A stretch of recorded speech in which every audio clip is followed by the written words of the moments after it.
Hello everyone, this is VPCB, your trusted PCB partner. Today our topic is mastering the performance advantages and application solutions of 4-layer PCBs. Welcome back to our PCB layer selection course. In the last session, we introduced the typical structure of 4-layer boards, especially the inclusion of ground and power planes.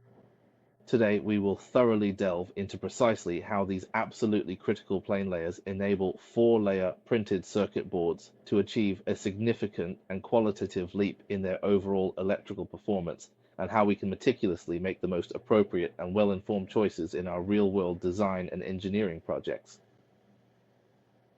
The core value of 4-layer boards lies in their significant improvement of the circuit board's electrical performance, especially for high-speed and complex circuits. For example, in our case, the circuit has relatively high density and operates at high speed.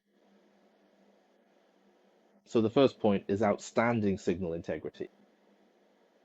Controlled impedance transmission lines, signal traces on the top and bottom layers are adjacent to continuous ground planes, usually on the second layer, or power planes, typically on the third layer. This allows for the formation of standard microstrip or strip line structures. This means that engineers can precisely calculate and control the characteristic impedance of signal lines, for example 50 ohms, which greatly reduces signal reflections during transmission and ensures cleaner, more stable signal waveforms. Just like in our layout structure, the top layer is ground, then the power plane, and then the bottom layer. The top and bottom layers serve as signal layers, and together with the ground and power planes, they form microstrip or strip line structures. Effectively suppresses crosstalk. The ground plane acts as an effective isolation layer, capable of absorbing and confining electromagnetic fields, thereby greatly suppressing electromagnetic coupling between adjacent signal lines and significantly reducing crosstalk. An ideal signal return path. A continuous ground plane provides the shortest and lowest impedance return path for all signals, which avoids the loop proximity effect caused by discontinuous signal return paths in double-layer boards, and greatly reduces radiated noise and distortion noise. This ground layer here will use an entire complete plane as the grounding network. Excellent power integrity, a low impedance power distribution network, and complete power and ground planes together form a large inherent planar capacitance inside the printed circuit board. That is, this ground and power layer inside the PCB essentially act as a capacitor, with two conductive substrates and the dielectric material in between, effectively creating a distributed capacitance across the entire board.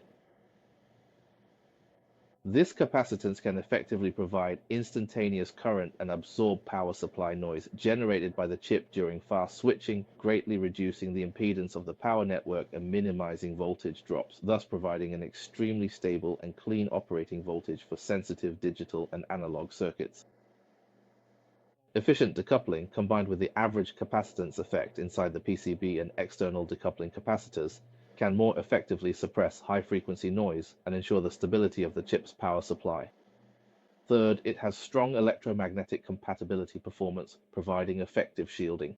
Continuous ground and power planes can provide excellent shielding, forming a Faraday cage-like structure that effectively suppresses electromagnetic radiation generated within the PCB and offers strong protection against external electromagnetic interference. Reducing the radiation loop area, because the signal return path is short and continuous, the current loop area is effectively minimized, which greatly lowers the possibility of the PCB acting as an antenna and emitting electromagnetic waves. This makes it significantly easier to pass EMC certification, which is absolutely crucial for successfully bringing a product to market. This particular board is a 4-layer board, but in the 3D view, we unfortunately cannot visually discern or clearly tell that it possesses a 4-layer structural design. Although 4-layer boards have significant advantages, they also come with higher costs and complexity.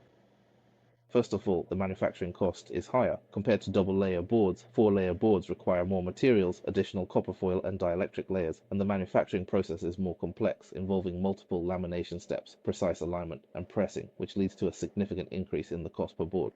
Typically, the manufacturing cost of a 4-layer board is 1.5 to 3 times that of a double-layer board, or even higher. Secondly, the design difficulty increases. Engineers need to have specialized knowledge to plan a reasonable layer stack-up, perform precise impedance calculations, and may even need to conduct signal integrity analysis. Thermal management and more complex routing rules also add to the design challenges. Longer manufacturing cycle, complex manufacturing processes mean longer production times, which may affect the overall project schedule. This is why, generally, when producing PCBs, the production time for double-layer boards is shorter than that for four-layer boards. So when should you choose a four-layer board? In actual projects, choosing the number of PCB layers is a matter of trade-off. When the following situations arise, you need to consider, or even give priority to, selecting a four-layer board. First, when there are high-speed signals such as DDR memory, PCIe, USB 3.0 or 4.0, gigabit Ethernet video links, and so on. Second, high density and complex packaging. When using chips with high density pins like BGAs, double layer boards cannot accommodate the routing. Third, strict performance requirements. Products that have high demands for signal integrity, power stability, and EMC.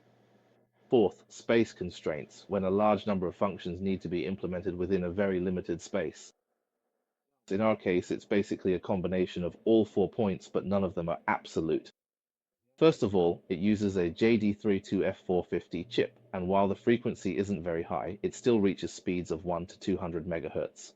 Then there are some TFT and display screens, as well as interfaces for these IDB display screens. There's also an SD-RAM here, which is fairly fast as well. Another thing is the density. You can see that the wiring density is very high. If it were a double layer board with the power lines running on the top and bottom layers, even if routing were possible, it would still be very difficult. In summary, by introducing dedicated ground and power planes, four-layer PCBs achieve a qualitative leap in wiring density, signal integrity, power integrity, and electromagnetic compatibility, making them a key solution to the high performance and high density challenges of modern electronic products. Although their cost and design manufacturing complexity increase, the performance advantages brought by four-layer boards in high-speed and high-reliability applications are irreplaceable. I hope that through this lesson you can gain a clearer understanding of the similarities and differences between double layer and four layer boards and make wise choices in your future designs. Thank you everyone. If you enjoyed this video, please subscribe to my channel for more content.